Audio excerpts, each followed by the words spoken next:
The son returned from the city to find his mother, but what he discovered left him breathless. Nathan Parker gripped the leather briefcase tightly as the taxi moved through the dusty streets of Riverdale. After 12 years working in New York, he had finally gotten a week off to visit his mother. His heart beat faster with each familiar corner that appeared, but something seemed different, quieter, more empty. That's when he asked the driver to stop in front of 247 Maple Street. The house was there, but the windows were boarded up with old, dirty wooden planks. The rusty iron gate hung sideways, held by only one hinge. Nathan felt a tightness in his chest. "Are you sure this is it?" asked the taxi driver, looking suspiciously at the abandoned building. "Yes," Nathan replied, his voice faltering. Or it was. He paid the fare and got out with his suitcase, standing there on the cracked sidewalk, trying to understand what had happened. The house where he grew up, where his mother Margaret had lived for over 40 years, was completely abandoned. The garden she cared for so much was overgrown with tall, dry weeds. The light blue color of the walls had been swallowed by dust and time. Nathan pushed the gate, which creaked loudly, and scared a skinny cat sleeping on the porch. His footsteps echoed on the broken cement floor. He tried to look through the cracks in the windows, but couldn't see anything inside. His phone had 23 unanswered calls to his mother's landline over the past 6 months. He always thought she was busy, or that the phone had problems. He never imagined this. "Nathan!" a woman's voice called from across the street. He turned and saw Mrs. Thompson, the neighbor who had lived in the house opposite since he was a child. The woman was nearly 70 now, her completely white hair tied in a bun, walking slowly with the support of a cane. Her face carried an expression Nathan couldn't decipher. Sadness? Pity? Shame? "Mrs. Thompson," he quickly crossed the street. "What happened here? Where's my mother?"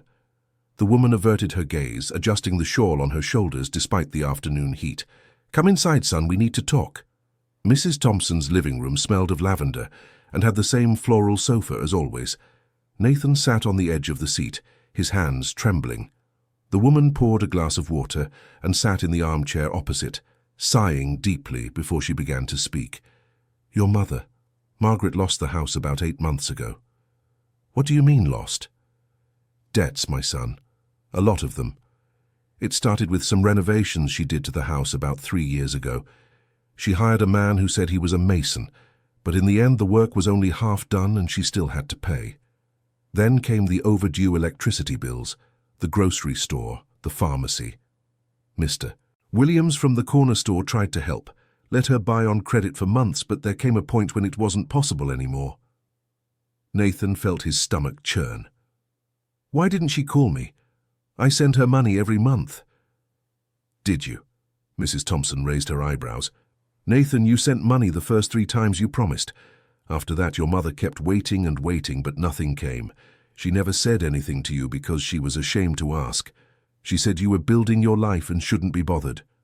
The world spun. Nathan remembered the times he noted in his phone to make the transfer and forgot. The times he thought he had done it, but hadn't. The important meetings, the urgent cases, the business dinners that took all his attention. "And where is she now?" Mrs. Thompson remained silent for a moment too long. "No one knows for sure. When the bank took the house, she left with only 2 bags of clothes. I offered for her to stay here, but she said she didn't want to be a burden to anyone. She said she was going to stay at a friend's house for a few days until she sorted things out." "Which friend?" "She didn't say the name. She left here 3 months ago, Nathan. 3 months since anyone's really seen your mother." "What do you mean, really seen?" Nathan stood up, his voice rising. "Someone has to know where she is." "Some people say they've seen her a few times late at night." "Seen her doing what?" Mrs. Thompson closed her eyes as if the answer pained her too. "Looking for food in the trash, son. Near Mr. Williams's store and near the town square. Always in the early hours, when there's almost no one on the street. Mr. Stevens, the baker, said he saw her once and tried to give her some bread, but she ran away, ashamed." Nathan felt his legs go weak. He steadied himself with his hands on the back of the sofa. "This can't be happening. It can't. When people tried to get close to help, she'd move away, always running, always hiding. Once I saw her from afar myself and called out, but she quickly turned the other way. I think she was ashamed to be seen like that. Your mother was always so proud, so particular about her appearance. I remember when you won that scholarship for college, she told the whole town. It must have hurt her so much to reach this point. Nathan wiped his face with the back of his hand. He hadn't realized he was crying. I need to find her. Now. There's one more thing. Mrs. Thompson got up with difficulty, went to an old piece of furniture, and came back with a yellowed envelope. I found this under her door a few days after she left. I think she dropped it by accident. Inside the envelope was a pharmacy bill from 2 years ago. Medicine for high blood pressure, for diabetes, for the heart. All in Margaret Parker's name. Nathan never knew his mother had these health problems. She had never said anything. She takes all this? She used to, but it's been a while since I've seen her buying any medicine at the pharmacy here. I imagine she didn't have the money for it. Dear listener, if you're enjoying the story, please take a moment to like and especially subscribe to the channel. It really helps us who are just starting out. Now continuing. Nathan left Mrs. Thompson's house on shaky legs. The sun was beginning to set, painting the sky orange and pink, colors that once brought nostalgia but now only brought anguish. He pulled his suitcase along the dirt road, passing the simple houses he'd known since childhood. Every person he saw on the sidewalk, he wanted to stop and ask, but something inside him feared the answers. Mr. Williams's little store was on the corner of the main street. The facade was still the same, with the faded green paint and the crooked sign that read, Williams' Corner Store. The smell of fresh coffee and laundry detergent hit Nathan's nostrils as soon as he entered. Behind the counter, a man nearly 80 years old, thin and stooped, was arranging cigarettes on a shelf. Mr. Williams? The old man turned his wrinkled face and took a few seconds to recognize him. Nathan? Helena's Nathan. Yes, sir. The smile that began to form on the shopkeeper's face died before it was fully born. He carefully got down from his stool and walked over to Nathan, shaking his hand with the surprising strength of someone who'd worked their whole life. I'm glad you came, son. I'm glad. Your mother needs you. Do you know where she is? Williams shook his head no, taking off his glasses and cleaning them with his shirt. I don't, my boy. It's been a while since I've seen her, but I can tell you what I know.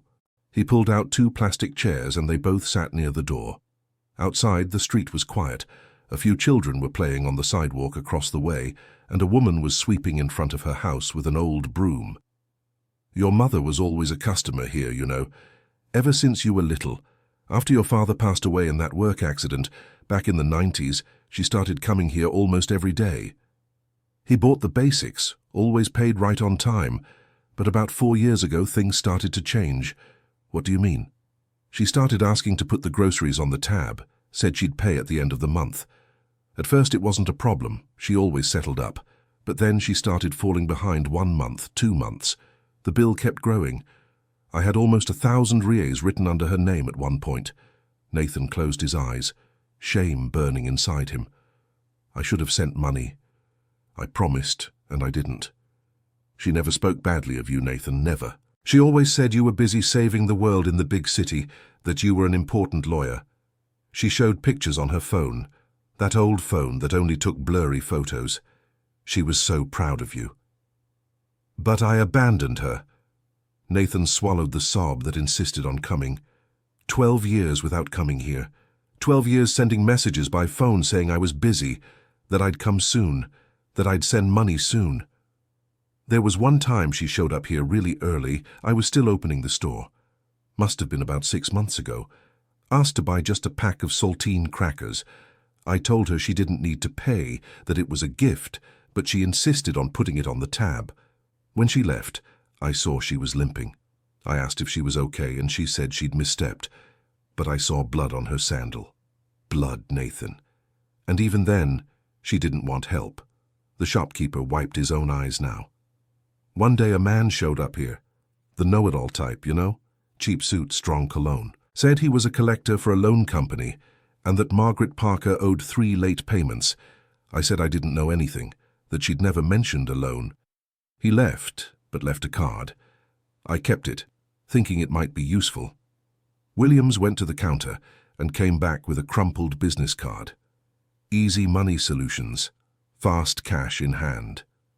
There was a phone number and an address in a neighboring town. She borrowed money from loan sharks, Nathan asked, disbelieving. I don't know if they were official sharks, but those people charge endless interest. I bet she borrowed 1,000 and now owes 5,000. It's always like that with those people. They take advantage of desperate folks. Nathan put the card in his pocket. Is there anyone else who might know something? Any place she used to go? She went often to the little church there at the town square. Father Michael knows everyone here. Maybe he knows something. And there's Emily too, that girl you dated back in high school. She became a teacher here, lives near the municipal school. Your mother used to talk with her a lot. Nathan's heart raced hearing that name. Emily. He hadn't thought about her in years, or rather, tried not to think about her.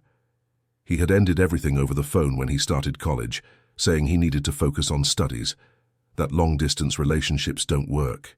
He never really talked to her properly again. Thank you, Mr. Williams, for the help and for being good to my mother. I hope you find her soon, son, and when you do, don't leave her alone again. We need family, especially when we get old. I know that. I lost my Irene 5 years ago, and the kids only show up when they want to borrow money. Loneliness eats you up inside, Nathan. Eat slowly every day until nothing's left. Nathan squeezed the old man's shoulder and left the store with an even heavier heart. Night had fallen completely, and the streets of Riverdale were almost deserted after 8. He decided to go to the central square, where Mrs. Thompson had said his mother was seen looking for food in the trash. The town square was about 5 blocks away. Nathan dragged his suitcase along the way, passing the same old trees, the same weathered wooden benches, the same bandstand where he'd had his first kiss with Emily when he was 15. Everything seemed smaller than he remembered, sadder, more faded. The town square was empty except for a homeless person sleeping on one of the benches and 2 teenagers secretly making out behind the bandstand. The trash cans were full, overflowing with torn plastic bags that stray dogs had already rummaged through. Nathan approached one of them, trying to picture his mother there with her hands in the trash looking for food scraps. The image was unbearable. Looking for something, boss? The homeless man had woken up and was watching him with attentive eyes. Nathan approached him. The man must have been around 50 but looked older. His beard was long and dirty, his clothes torn in several places. I'm looking for someone, a woman around 70 with grey hair. Have you seen anyone like that around here? The man scratched his beard, thoughtful. Lots of people come to dig through the trash at dawn. But there's one lady I used to see sometimes, always very scared, you know. When she saw someone nearby, she'd leave quickly. Once I tried to share a piece of bread with her, but she ran off. When was the last time you saw her? About 2 weeks ago, maybe 3. I can't say for sure because the days here all kind of blend together. But I remember she was coughing a lot, seemed sick. I tried to tell her there was a free health clinic, but she didn't want to listen. Any idea where she might be sleeping? Well, there are a few places where folks sleep when they don't want to be on the street. There's a parish house that sometimes puts mattresses on the floor for those in need. There's also that abandoned warehouse near the old textile factory, but they say security locks it up now. And there's the soup kitchen that serves food every morning at the Rosary Chapel. If she needs to eat, she might show up there. Nathan took some bills from his wallet and handed them to the man. Here, and thanks for the help. You're her son, right? The man accepted the money but kept his gaze fixed on Nathan. I saw you in the photo she carried. She showed it to everyone, said her son was an important lawyer in the capital. She was so proud. I hope you find her, and I hope when you do, you don't disappear again. Because this life on the streets breaks you down fast. Really fast. The words echoed in Nathan's mind as he walked to St. Mary's Church. Father Michael might still be there, getting things ready for the next day's Mass. The church door was ajar, and a faint light came from inside. Nathan climbed the stone steps and entered the quiet space. The priest was lighting the altar candles, a fat man of about 60, with thinning hair combed to the side. When he saw Nathan, he smiled broadly. "Nathan Parker, how many years? I thought you'd forgotten Riverdale existed."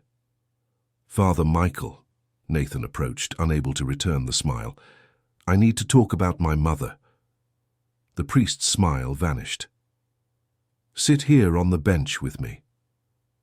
They sat in the front row, under the sad gaze of a crucified Christ hanging from the ceiling. The smell of incense and candle wax filled the air. The priest clasped his hands as if gathering courage to speak. "Margaret came here almost every day, you know. She'd light a candle, pray for you, always for you. Asked for you to be well, to be successful, to be happy. Never asked for anything for herself." "When was the last time you saw her?" "Must have been about 4 months ago. She came here on a rainy afternoon, all wet. Sat exactly where you're sitting now and stayed there. Quiet, not praying, not doing anything. Just looking at the altar. I came to talk to her, asked if everything was okay. She said she was losing the house. And you didn't do anything." Anger surged before Nathan could contain it. "Nathan, I offered help. I offered money from the church collection box, offered to let her stay at the parish house, offered to call you. She refused everything. Said she didn't want to be a bother, that she'd figure something out. I insisted a lot, but your mother is stubborn, you know that. She has more pride than she can carry. Is someone from the community helping her now?" "I don't know, son. After that day, she stopped coming to Mass. I asked some people who knew her, but nobody had any information. It's like she disappeared on purpose. Emily, the teacher, was the last person who spoke to her, from what I know. They were quite close." Nathan took a deep breath. He had no choice. He'd have to look for Emily. "Where does she live?" "On the street parallel to the public school. Yellow house with a white gate. You can't miss it." Nathan left the church and walked through the empty streets to the school where he'd studied his entire childhood. The building had been repainted, but it still had the same concrete yard where he played soccer during breaks. The yellow house was 3 doors down, exactly as the priest had described. He hesitated in front of the gate. The living room light was on, and through the window he could see a bookshelf full of books and a brown sofa. Nathan rang the doorbell and waited, his heart beating unevenly. Footsteps approached, and the door opened. Emily stood there, more beautiful than he remembered. Her black hair was tied in a loose ponytail. She wore a simple cotton shirt and old jeans. When she saw Nathan, her green eyes widened. "Nathan?" "Hi, Emily." She crossed her arms, leaning against the doorframe. 12 years. 12 years without a word, and you show up here as if nothing happened. I know I owe you explanations, but that's not why I came. It's about my mother." Emily's expression changed immediately. Anger gave way to concern. "Come in." Emily's living room was cozy, full of colorful cushions and photos on the wall.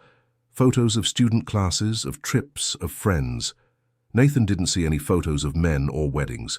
She served tea and sat at the other end of the sofa, keeping her distance. "When was the last time you saw her?" Nathan asked directly. "About 2 months ago. She showed up here on a Sunday morning. I was having coffee when I heard the doorbell. When I opened it, she was there on the sidewalk with a cloth bag and a bundle of clothes. She looked tired, really tired." "What did she say?" "She said she'd lost her home and had nowhere to go. Asked if she could take a shower and change clothes. I was shocked, Nathan, shocked and furious. Furious with you, actually. Yes. How could you let your mother reach this point?" Nathan looked away. "I offered to let her stay here with me," Emily continued, her voice choked. "I have a spare room, but she refused, said she couldn't accept charity, that she'd find a way. She took a shower, changed clothes, ate a plate of food that I insisted on making, and left. Said she was going to look for a place to stay, that she knew a woman who could help." "What woman?" "She didn't say the name, only said it was a woman she'd met at church who'd been through similar things. I asked for the address, tried to insist she stay, but she was already leaving. Before going, she asked me for a favor." Emily got up and went to a cabinet in the kitchen. She returned with a brown envelope sealed with tape. "She asked me to keep this and only give it to you if you came looking. Said she was sure you'd come home someday." Nathan took the envelope with trembling hands. Written on the outside in his mother's shaky handwriting was, For my son Nathan, with all my love. You didn't open it? She made me promise I wouldn't open it, that it was only for you. Nathan tore the envelope and pulled out a sheet of notebook paper folded several times and an old photo. The photo showed him and his mother on his high school graduation day. They were both smiling, hugging in front of the school. The mother wore her Sunday floral dress, her eyes shining with pride. The letter said, "My dear son, if you're reading this, it's because you looked for me. And if you looked for me, it's because you discovered things aren't going well for me. I don't want you to feel guilty, Nathan. Nothing that happened is your fault. You've always been a wonderful son. I remember every moment since you were born. I remember when you took your first steps, when you lost your first tooth, when you won that essay contest in school. I remember your father saying you were going to be someone important in life, that you were going to make a difference in the world. And I always believed that. I always believed in you. That's why when you went to New York to study, I knew it was the right thing. You needed to go. You couldn't stay trapped here in this small town where there are no opportunities for anyone. I wanted you to fly high, to have everything your father and I never had. Things got difficult here, it's true. I made some wrong choices. I trusted people I shouldn't have. I spent money I didn't have trying to fix up this old house because I thought you'd want to stay here when you came to visit. I wanted everything to look nice for you. But the man I hired was dishonest and charged me 3 times more than we agreed. When I couldn't pay, he left everything half-finished. The house ended up worse than before. Then came the medicines. I found out I have diabetes and high blood pressure about 3 years ago. The medicines are expensive and the money I had saved ran out quickly. I took out a loan from a finance company, thinking I could pay it off gradually, but the interest rates were too high. The debt kept growing and growing until there was no way to pay it back. The bank took the house. I didn't tell you any of this because I didn't want to worry you. You have your life there in New York, your important job, your commitments. I couldn't be another burden on your shoulders. A real mother doesn't do that to her son. A real mother endures everything in silence so she doesn't interfere with her son's dreams. So don't blame yourself, my love. I made my decisions, and I'll deal with the consequences. Everything will be okay. It always is. Life has these things. Sometimes we fall, but then we get back up again. I'll get back up. I just need some time. You'll always be my pride, Nathan, always. No matter where you are or what you do, you're the best thing that ever happened in my life. With all the love in the world, your mother. Nathan couldn't hold back. The crying came hard, ragged, desperate. Emily approached and put her hand on his shoulder, saying nothing. There were no words for that moment. Nathan cried for the mother who suffered alone. He cried for the broken promises. He cried for the 12 years he spent away. He cried for being so selfish, so blind, so absent. When he finally managed to compose himself, it was past midnight. Emily had made more tea and put a blanket over his shoulders. "You need to rest," she said gently. "You can stay in the guest room. Early tomorrow we'll go look for her." "We? You think I'd let you look alone? Mrs. Parker helped me so much when I was down. It was right after you broke up with me. I was devastated, locked in my house, crying. She showed up one day with a chicken pie and spent the whole afternoon talking with me. She said the bad things in life make us stronger. They teach us to appreciate the good things when they come back. She saved my life that day, so now it's my turn to help." Nathan looked at Emily and saw the same kind, strong girl he had loved in the past. He realized, with a tightness in his chest, that he had thrown away something precious when he left her. One more thing he had lost by putting his career above everything else. The next morning he woke to the smell of coffee and grilled bread. Emily was already dressed and stirring a pot on the stove. "Good morning. Eat something before we go out." They drank coffee in silence, each lost in their own thoughts. Then they went out together through the streets of Riverdale, starting at the Rosary Chapel where the homeless man had mentioned the soup kitchen. A line had already formed in front of the church. About 30 people waited, each with their story of hardship written on their faces. Elderly people, unemployed youth, mothers with infants. A woman around 50 years old was handing out numbered tickets. "We're looking for someone," Emily approached her. "A 70-year-old woman, grey hair, named Margaret Parker. Have you seen her around here?" The woman thought for a moment. "Margaret, I think so. She used to come here from time to time, always stayed at the back of the line, ashamed to be there. Once I tried to give her a ticket to cut in line because she looked sick, but she didn't want to. Said everyone there needed it as much as she did. When was the last time you saw her? It's been a while, maybe a month. She was coughing a lot, seemed feverish. I told her to go to the health clinic, but she said she didn't have ID to register. I offered to help sort it out, but she left and never came back. Dear listener, if you're enjoying the story, please take a moment to like and especially subscribe to the channel. It really helps us who are just starting out. Now continuing. Nathan felt desperation growing. A month without showing up to eat. What was his mother doing? How was she surviving? Is there any place where these people usually sleep? He asked. There are a few spots, but most stay hidden because they're ashamed. There's the underpass near the bus station, that abandoned building from the old town hall, and also a vacant lot behind the municipal market. But if she doesn't want to be found, it'll be hard. I know people who've lived on the streets for years, and nobody knows where they stay at night. They spent the rest of the morning checking each of these places. The underpass had a few residents, but none knew Margaret. The abandoned building was locked with chains. The vacant lot was empty, except for trash and debris. Each place visited was another disappointment, another pain. In the afternoon, they went to the old textile factory the homeless man had mentioned. The place was huge, with red brick buildings that had housed hundreds of workers in the 70s and 80s. Now everything was closed, abandoned, overgrown with weeds. I don't think there's anyone here, Emily said, looking around. Let's walk around the outside. They walked along the side of the main building and found a broken window near the ground. Nathan crouched down and looked inside.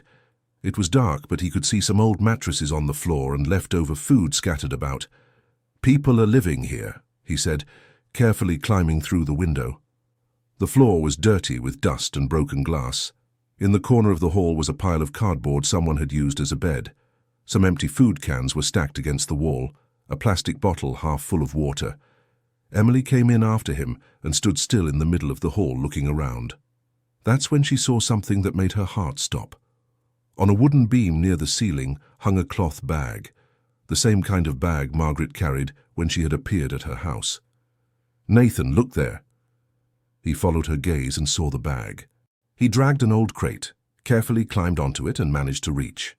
When he opened it, he found 2 changes of old clothes, a used toothbrush, a photo of him from his college graduation in a plastic sleeve, and a small blue hardcover notebook. Nathan climbed down and opened the notebook with trembling hands. They were his mother's notes. Dates, little everyday comments, scattered thoughts. He began reading aloud. March 15th. It rained a lot today. I managed to shower in the rain behind the factory. It's getting hard to stay clean, but I can't give up. Nathan always said I was the best-smelling mom in the world. I need to stay that way when he comes back. March 22. I saw Nathan on TV today. It was in the electronics store window showing a report about successful young lawyers.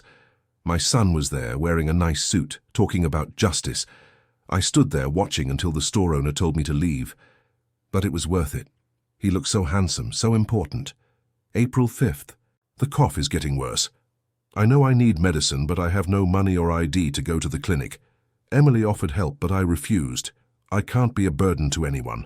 I was already too much of a burden to Nathan his whole life. April 18th. Today is Nathan's birthday. He turns 37. I bought a piece of cake from the bakery with the last change I had and ate it alone here thinking of him. I sang happy birthday quietly so no one would hear me. I hope he's happy, wherever he is.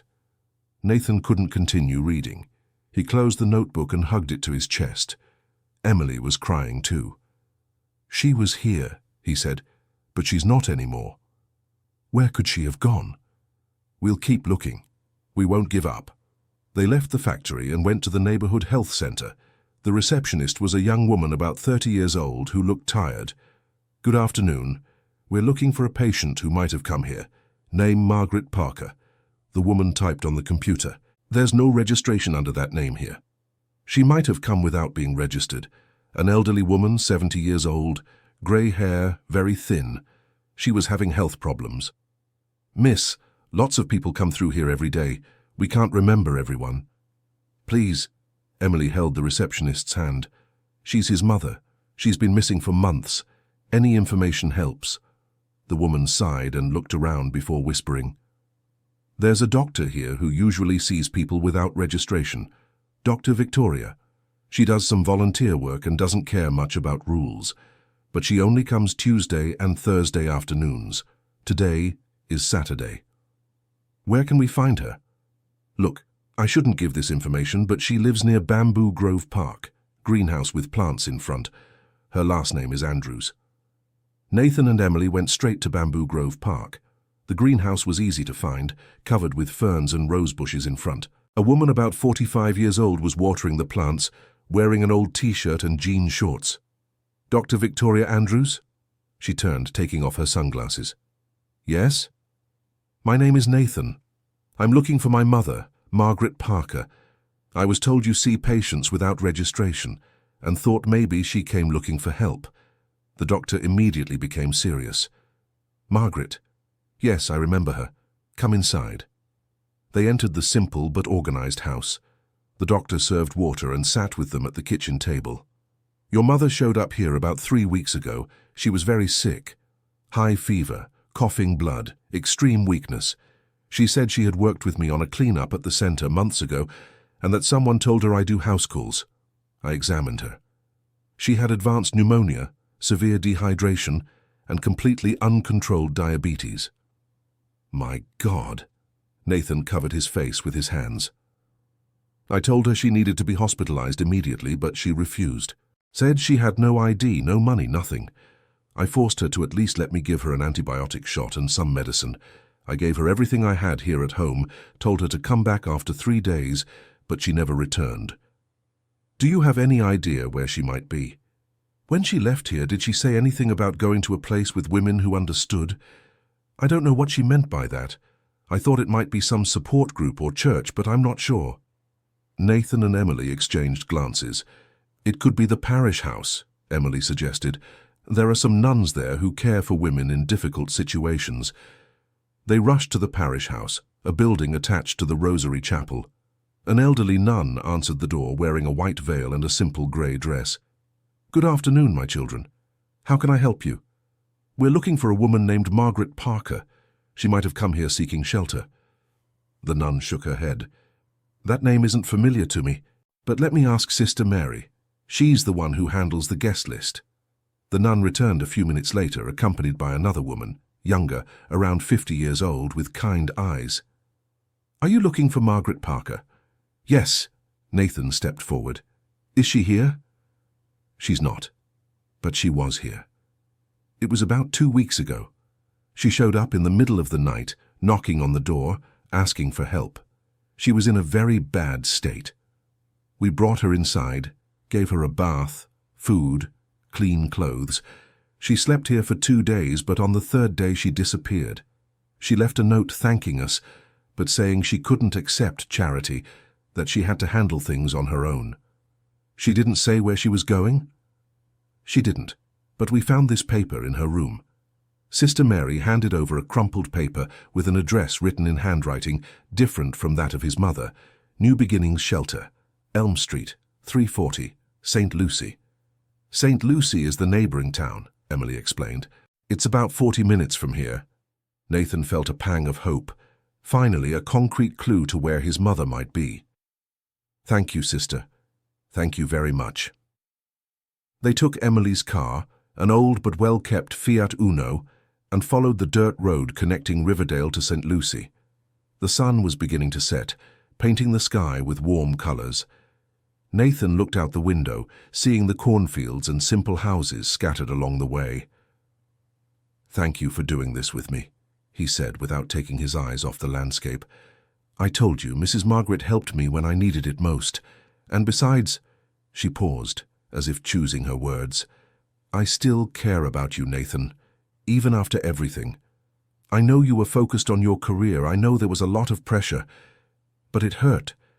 It hurt a lot when you left and didn't really give me an explanation. I was an idiot, with you, with my mother, with everyone I loved. I thought success meant having a big office and making a lot of money. But real success is having people who care about you.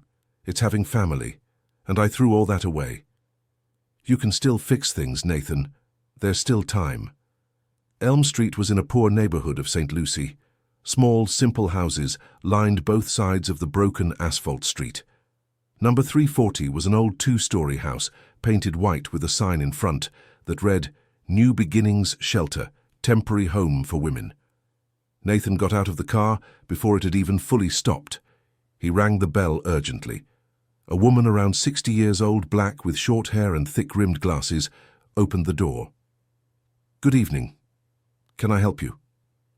"My name is Nathan Parker. I'm looking for my mother, Margaret Parker.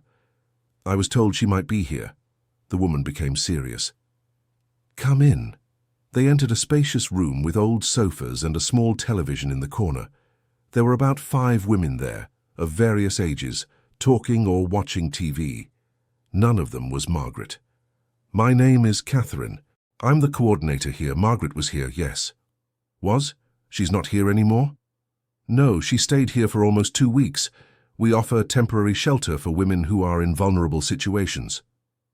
She arrived here quite weak, but improved a lot with care. We gave her medicine, food, affection.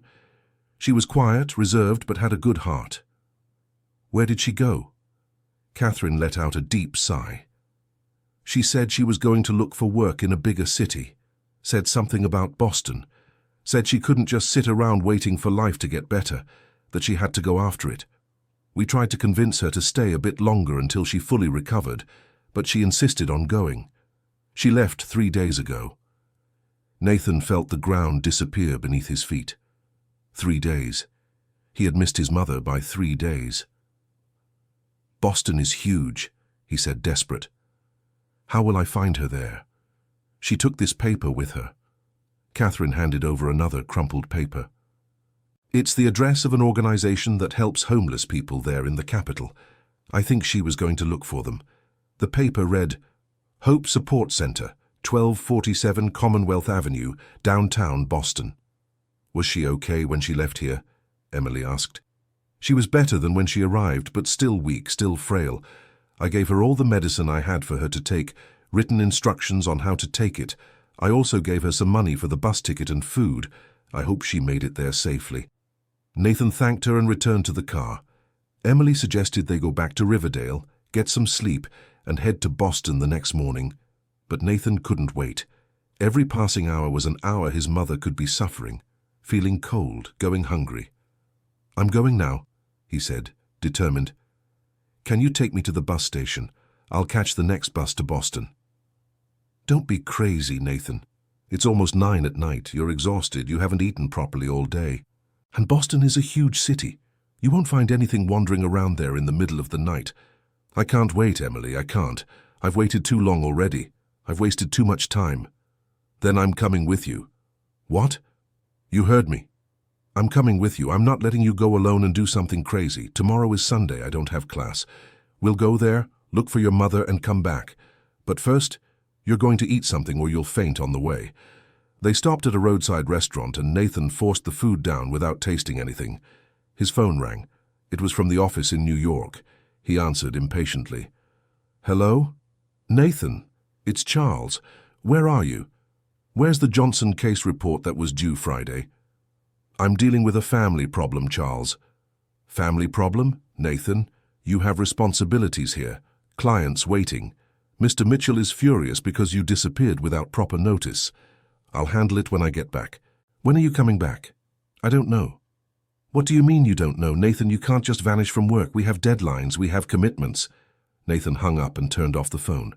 He threw it into his bag. For the first time in 12 years, work wasn't the most important thing. For the first time, he understood he had spent his whole life prioritizing the wrong things. They arrived in Boston almost midnight. The city was bright and noisy even at that hour. Cars sped down the avenue. Bars were full of people. Loud music played somewhere nearby. It was all so different from Riverdale. They went straight to the Hope Support Center address, but the building was closed. There was a sign on the door. Hours, Monday to Friday, 8 a.m. to 5 p.m. "We'll have to wait until tomorrow morning," Emily said, parking the car. "No, let's look in places where homeless people usually stay. Squares, bus terminals, subway stations. They spent the night wandering around downtown Boston. They visited City Square, Station Square, the bus terminal. Everywhere they looked, dozens of people were sleeping on cardboard, under building overhangs, on park benches. Nathan showed his mother's photo to everyone who was awake, but no one had seen her. Around 5 in the morning, exhausted, they sat on a bench in Liberty Square. The sky was beginning to lighten, showing the first rays of sun between the tall buildings. Some little birds sang in the trees. The city was starting to wake up. "We'll find her," Emily held Nathan's hand. "I know we will." "What if we run out of time? What if she's worse?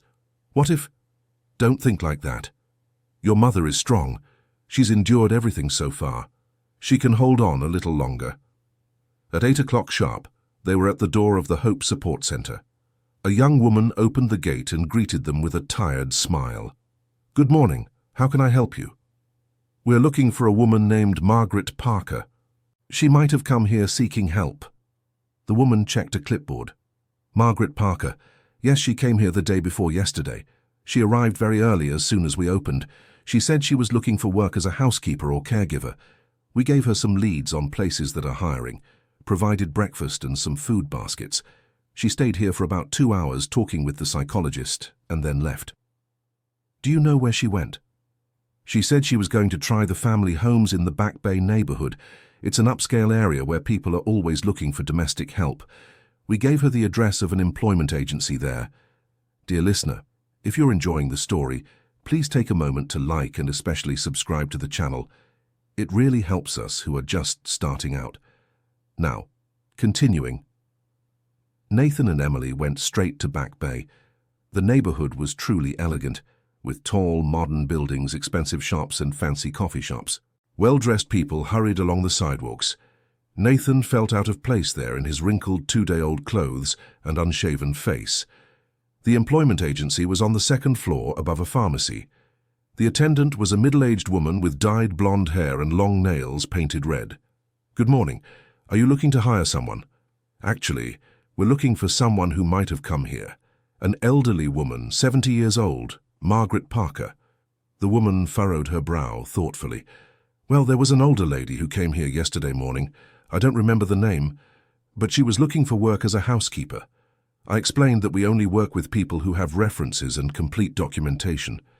She said she didn't have any of that and left." "Did she say where she was going?" "No, she didn't. But she asked where Boylston Street was. I gave her directions and she left." "What's there on that street?" "There's quite a bit. It's a major avenue." But there's a large public hospital there. Maybe she was heading there." Nathan felt his heart race. Hospital. Maybe his mother was feeling sick again. They ran to the car and headed to Metropolitan General Hospital. It was a huge grey concrete building with enormous lines at the entrance. People with all kinds of health problems waited for care. The smell of alcohol and disinfectant was strong. Nathan went straight to the information desk. "I'm looking for a patient, Margaret Parker. She might have been admitted here yesterday or today." The attendant typed on the computer. "There's no Margaret Parker in the records. She might have been admitted under another name or without full identification. She's a 70-year-old woman, grey hair, thin. Sir, a lot of people come in here every day. If she's not in the system, I can't help." Nathan was about to shout in frustration when a nurse passing through the hallway stopped and came back. "Are you looking for an elderly woman with grey hair?" "Yes." Nathan turned to her. "Did you see her?" "I did. She was here yesterday, late in the afternoon." She was in the emergency room line, but when they called her for her appointment, she got up and left. She hurried out. I thought it was strange because she seemed to need help. She left. Where to? I don't know, but I heard her talking to another woman in line before she left. She said something about a shelter near City Park. Said she was going there because she knew people there. Nathan and Emily exchanged hopeful glances. Another clue. City Park was in the city centre, a huge green space surrounded by old and modern buildings. Around the park were several streets with shops and homes. They asked street vendors, guards, passers-by, until an older man selling ice cream pointed to a side street. "There is a shelter there. It's called St. Vincent Shelter. It's for women who don't have a home. It's on the back street, number 89. St. Vincent's Shelter was an old two-story house with peeling paint and a small wooden sign on the door. Nathan rang the bell and waited, his heart beating so hard it felt like it would leap out of his chest. An elderly woman, about 75 years old, opened the door. She had completely white hair tied in a bun, round glasses, and a gentle smile. "Good morning, my children. What can I do for you?" "My name is Nathan Parker. I'm looking for my mother, Margaret Parker. I was told she might be here." The woman's smile widened. "Margaret? Yes, she is here. She arrived last night. She was very tired, but she's improved a lot after a night's sleep and a good meal. My name is Mrs. Daisy. I've been taking care of this place for 20 years. "Can I see her?" Nathan's voice came out choked. "Of course, son. Come in. She's in the back garden." They walked through the simple but clean house, passing a room with old sofas where some women were talking or watching television. They reached a small garden in the back, with a few plastic chairs and flower pots. And there she was, sitting in a white chair, her back to them, looking at a jasmine plant blooming against the wooden fence. Her grey hair was tied in a loose ponytail, and she wore a simple light blue blouse and old sweatpants that were probably donations. Even from the back, even different, even fragile, it was her. It was his mother. Nathan approached slowly, afraid that it was a dream, and she would disappear if he made too much noise. His steps were almost silent on the dew-damp grass. "Mom." His voice came out in a whisper. Margaret turned slowly, and when her eyes met his, her face went through a sequence of expressions. Surprise, fear, shame, and finally, love. Pure and unconditional love. "Nathan?" She rose from the chair with difficulty, leaning her hands on her knees. You're my Nathan?" "It's me, Mom. It's me." He closed the distance between them in 3 long strides and hugged her. She was so small, so fragile in his arms. She had lost a lot of weight. Her bones were prominent under her blouse. She smelled of cheap soap and medicine, but it was her. It was his mother. Margaret began to cry, hiding her face in her son's chest. "Don't look at me like that. Don't look. I'm a disgrace. I'm so ugly, so worn out. You're beautiful, Mom. The most beautiful woman I've ever seen. I didn't want you to see me like this. I was going to sort out my life, get a job, get back on my feet. Then when I was better again, I was going to look for you. I was going to show up looking nice, put together, so you wouldn't be ashamed of me." "Ashamed?" Nathan gently pulled her away to look into her eyes. "How could you think I'd be ashamed of you? You're my mother. You raised me alone after Dad passed away. You worked all day, every day to put food on the table. You helped me study, encouraged me, believed in me when I didn't even believe in myself. You are the strongest person I know, and I'm the one who should be ashamed here. I'm the one who abandoned you. I'm the one who forgot about you. I'm the one who put work before my own mother." "No, son. Don't talk like that. You needed to live your life. But not the way I lived it. Not shutting you out, not forgetting you." Emily approached timidly, her eyes red from crying. "Mrs. Margaret." "Emily? My daughter." Margaret opened her arms and hugged the young woman. "You helped my son find me, didn't you? We searched together. We weren't going to give up until we found you. The two of you together again." Margaret smiled through her tears. "I always hoped this would happen." Mrs. Daisy brought tea and cookies, and they sat in the garden, talking for hours. Margaret told them everything she had been through. The debts, losing the house, the shame of asking for help, the months on the streets, the illness, the fear. Nathan held her hand throughout the conversation, promising he would never let go again. "We're going to take care of everything now, Mom," he said, determined. "First we'll take you to a real doctor, run all the tests, buy all the medicine you need. Then we'll look for a house for us to live in together.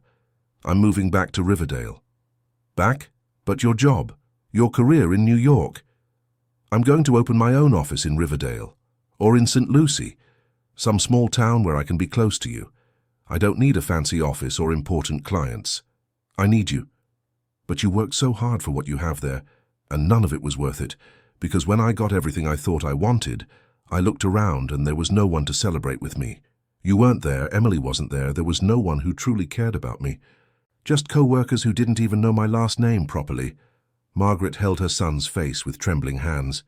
You've always been a good-hearted boy, Nathan. You just got lost for a while, but now you've found your way back. They stayed at St. Vincent's shelter for a few more days, while Nathan got everything in order. He took his mother to a private hospital, paid for all the tests and treatments. They discovered that besides diabetes and high blood pressure, she had developed chronic pneumonia and had severe anemia, but nothing that couldn't be treated with the right medication and proper care. While his mother recovered, Nathan returned to Riverdale with Emily to sort out the pending matters. He went to the house that had been taken by the bank and found out it hadn't been sold yet. It was just waiting for auction. He contacted a lawyer friend from New York and managed to negotiate getting the house back, paying all the overdue debts at once. He used all his savings but didn't mind. Money he could earn again. His mother's house, the memories in that house, that was priceless.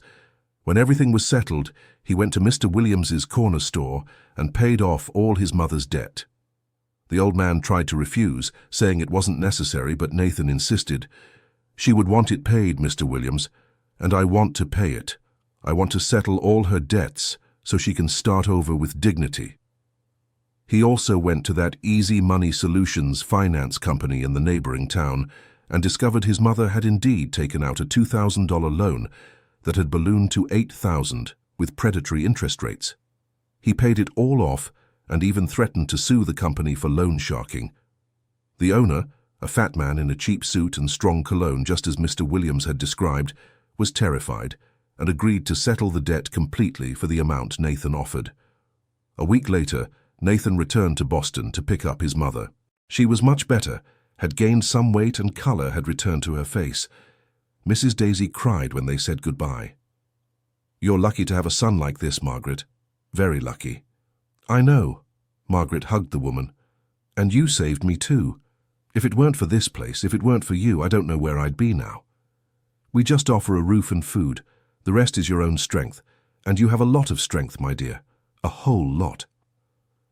The trip back to Riverdale was different from the way there. Nathan drove the car he had bought in Boston, a simple but comfortable sedan. His mother sat in the back seat, looking out the window, watching the scenery go by. Emily was in the passenger seat, humming a song from the radio softly. When they arrived in Riverdale, it was already late afternoon. The sky was orange, the same shade as when Nathan had first arrived there looking for his mother. But everything was different now. He parked the car in front of 247 Maple Street. We're home, Mum. Margaret's eyes widened when she saw the house. The boards had been removed from the windows, the gate had been repaired and painted, the garden had been cleaned up, and the flowers she had planted years ago had been replanted. How? I negotiated with the bank and bought the house back, and I asked Mr. Williams and Mrs. Thompson to help fix everything up while I was in Boston. They loved helping. Half the street came to help, actually. Everyone here loves you, Mum. Everyone missed you. Margaret got out of the car on shaky legs. Nathan held her arm and guided her to the front door. When they opened it, she saw that the inside had been fixed up too. The old furniture had been restored. The walls had been painted. The kitchen was clean and organized. There were even fresh flowers in a vase on the table. It's all for you, Mom. It's your home. It always was and always will be. Margaret walked slowly through the rooms, touching the walls, the furniture, the curtains. She stopped in front of an old photo hanging on the living room wall. It was a picture of her late husband, and Nathan as a child. The three of them were hugging, smiling. I thought I'd never see this house again, she said, her voice choked. I thought I had lost everything forever. Some things we can get back, Mum. And I'm going to spend the rest of my life making up for the time we lost. That evening, Emily prepared a simple but tasty dinner. Pasta with homemade tomato sauce, roasted chicken and salad. They ate at the kitchen table, talking, laughing, sharing stories. Mrs. Thompson showed up with a cornbread she had made especially to celebrate Margaret's return. Mr. Williams brought a bottle of wine and toasted to the reunited family. After everyone had left, Nathan helped his mother get ready for bed. He had bought new sheets, new pillows, a soft blanket. Her room smelled fresh and cozy. Will you be okay here alone? He asked, worried. "Son, I've slept in much worse places these past few months. This is a palace to me, and I'm not alone. You're right next door, in your room. Just knowing you're close by lets me sleep peacefully." Nathan kissed his mother's forehead. "Good night. If you need anything, just call me." "Nathan? Yes?" "Thank you for not giving up on me. Thank you for looking for me. Thank you for loving me even when I was at rock bottom. I'll always love you, Mom, no matter where you are, no matter what situation you're in.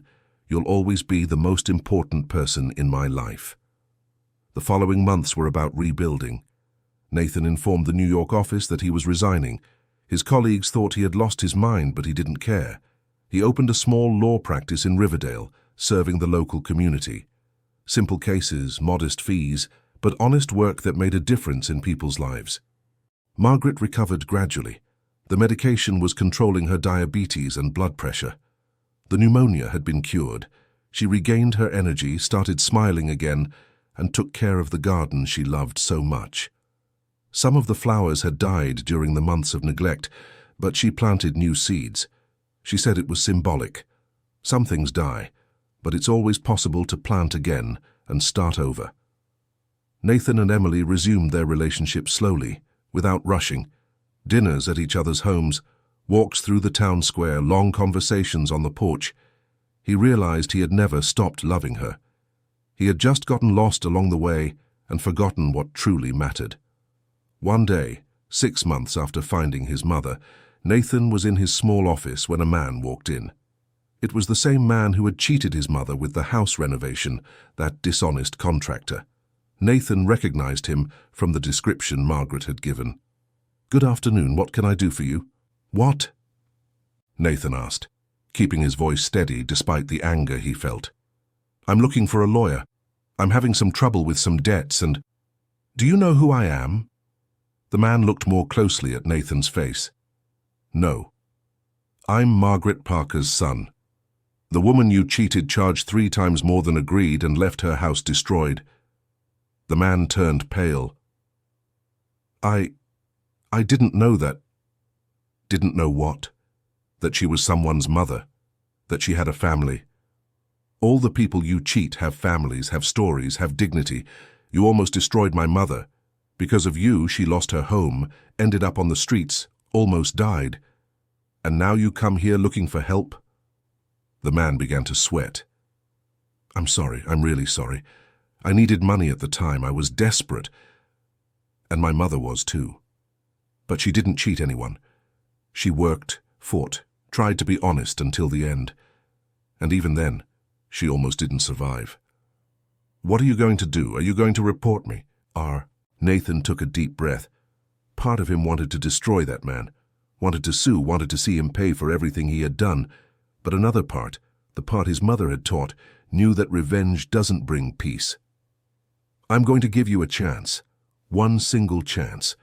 You're going to return to my mother every extra cent you charged her. You'll pay in installments if you have to, but you will pay. And you will never cheat anyone again. If I find out you've done this to someone else, I will sue you and make sure you pay for all your crimes, understood?" The man nodded, relieved. "Understood. I swear I'll pay everything back, and I won't cheat anyone ever again. You can leave." When the man left, Nathan felt a strange sensation. It wasn't satisfaction from revenge, but peace from having done the right thing. From having given a second chance. From having been better than the anger demanded. That night, he told his mother what had happened. "You did the right thing, son," she said, stirring the soup pot on the stove. "Revenge doesn't heal anything. It only hurts more. Forgiving is what sets us free." "Were you able to forgive him?" "I forgave him a long time ago. I've even been praying for him, for his life to get better, because those who do harm to others are hurting inside, and I don't want anyone to suffer what I suffered." Nathan hugged his mother from behind, resting his chin on her head. "How are you able to be so good?" "I'm not good, son. I just learned that life is already too hard for us to carry the weight of anger and hurt. It's better to let it go and move forward." 1 year after returning to Riverdale, Nathan proposed to Emily. It was simple, in the same town square where they had first kissed as teenagers. He didn't have an expensive ring or an elaborate proposal. He just knelt, held her hand, and said, "I was an idiot once and let you go. I won't make the same mistake again. You helped me find my mother. You helped me find my way home. And now I want you to be my home for the rest of my life. Will you marry me?" Emily cried and laughed at the same time, nodding yes with her head before she could even speak. "Yes, yes, I'll marry you." The wedding was small but beautiful. At St. Mary's Church, with Father Michael officiating, Nathan's mother sat in the front row, wearing a light blue dress they had bought especially for the occasion. She smiled so much that the wrinkles around her eyes became even more pronounced. Mrs. Thompson, Mr. Williams, Mrs. Daisy, who had travelled from Boston, Sister Mary, Dr. Victoria, they were all there. Everyone who had helped in the search for Margaret, everyone who had been important on that journey. At the party, which was held at his mother's house itself, in the garden she loved so much, Margaret gave an emotional toast. "I almost lost everything in life. I lost my home, my health, my dignity, but I never lost hope that my son would return. And he did. Not only did he come back, but he brought back everything we had lost. Love, family, unity. Today I am the happiest woman in the world. Not because I have a home again or because I'm healthy again, but because I have my son close, and now I'm gaining a daughter too. Emily, thank you for taking care of my boy. Thank you for not giving up on him. You two are going to be very happy, I know it, and I'll be here to see every moment of that happiness." Nathan and Emily moved into the house with Margaret. They renovated the back annex and turned it into a comfortable space for the three of them. Nathan set up his office in an extra room where he could work from home and always be near his family. Margaret started attending church again, talking to the neighbors, participating in the community. But now there was something different about her, a strength, a wisdom that comes from someone who has hit rock bottom and managed to get out. She began visiting the New Beginnings shelter in St. Lucie and the St. Vincent shelter in Boston, bringing donations and talking to the women who were there. She shared her story, showed that recovery was possible, that no situation was permanent. "You never know when you'll need a helping hand," she told the women. "I was an ordinary person, with a home, with a family, with dignity, and suddenly I found myself with nothing. But I learned that having no material possessions doesn't mean having no value. All of you here have value, you have a story, you have a future. Don't let a bad moment define who you are forever." One day, 2 years after Nathan had returned to Riverdale, he was in his office with a client when his mother entered without knocking. She had tears in her eyes but was smiling. "What is it, Mom? Is everything okay?" "Everything's wonderful, son. It's just that I just remembered something. It's been 2 years today. 2 years since the day you found me at the shelter in Boston." Nathan stood up and hugged her. "Best day of my life. You know what I thought when I saw you walking into the garden that day?" "What?" "I thought I had died and you were an angel, because after everything I went through, all the suffering, I couldn't believe I could still have a happy ending. But I did. Life had saved this gift for me. It had saved you coming back, caring, loving me the way I always wanted to be loved. I'm sorry it took me so long. Don't be. We made it here, didn't we? We made it together. And that's what matters." Nathan had a secret he had been saving for that day, a special gift. He took his mother's hand and led her outside to the garden. There, beside the jasmine plant she loved so much, was a new stone, a white stone with a small bronze plaque. Margaret read aloud, "Hope Garden, in memory of the seeds that were planted even on the most difficult days. Some things die, but hope always blooms again." She covered her mouth with her hand, moved. "It's beautiful, son, too beautiful. This garden is yours. It always has been. Just like this house, this family, this life. Everything has always been yours. I was just borrowed for a while, but now I'm back to stay." That evening during dinner, Emily announced that she was pregnant. Margaret shouted with joy and hugged them both, jumping like a little girl. Nathan felt his heart burst with happiness. He was going to be a father, and his son would know his grandmother. He would grow up in that house full of love and stories. He would learn the value of family, something Nathan had forgotten but had relearned. The following years were peaceful but profound. Nathan built a solid career in Riverdale, helping ordinary people with everyday problems. He never made as much money as he had in New York, but he slept peacefully every night. Emily continued teaching and started a free tutoring project for underprivileged children, something Margaret helped with whenever she could. Their son, Peter, was born on a spring morning when Margaret's garden was blooming and fragrant. The boy had his grandmother's eyes and his father's smile. Margaret held him in her arms for hours, singing the same lullabies she had sung to Nathan when he was a baby. "Life takes so many turns," she said, rocking her grandson. "I thought I had lost everything, but in fact I had only lost things because what truly matters, we never lose. Love doesn't get lost. Family doesn't get lost. It might be distant for a while, it might seem like it disappeared, but it always comes back. It always finds its way home." One afternoon, 5 years after Nathan had returned to Riverdale, he was on the porch with his mother watching the sunset. Peter was playing in the garden, chasing butterflies among the flowers. Emily was inside preparing dinner. "Do you regret anything, Mom?" Nathan asked suddenly. Margaret thought for a long moment before answering. "I regret not asking for help when I needed it. I regret letting pride speak louder than need. If I had called you, had told you what was happening, maybe I wouldn't have suffered so much." "I regret it too," Nathan admitted. "I regret not coming to visit you, not answering your calls, forgetting who really mattered in my life. But do you know what I've learned all these years?" "What?" "That mistakes don't define us. What defines us is what we do after the mistakes. You could have gone back to New York after finding me. You could have put me in a nursing home and continued your life. But you didn't. You stayed. You changed. You chose to truly start over, and that erases any past mistakes." "I don't know if it erases them, Mom, but at least it gives a new chance." "That's it. Life is about new chances. However many times we need to get it right, we use them. The important thing is not to give up. I almost gave up when I was in that shelter in Boston. I almost thought it wasn't worth continuing to try. But then you showed up and showed me that it was worth it, that there was a reason to fight, to live, to start over." The sun was almost completely set, painting the sky pink and purple. Peter ran to them and jumped into his grandmother's lap, showing a yellow flower he had picked. "Look, Grandma, I got it for you." "How beautiful, my love." Margaret smelled the flower and put it in her hair. "Thank you." "Grandma, tell that story again, the story of when you and Daddy got lost but found each other again." Margaret looked at Nathan, who smiled and nodded yes. "Okay, but it's a sad story at first. But it has a happy ending, right?" "Yes, my love, it has a happy ending because we never gave up on finding each other. Even when it seemed impossible, we kept looking. And do you know why?" "Why?"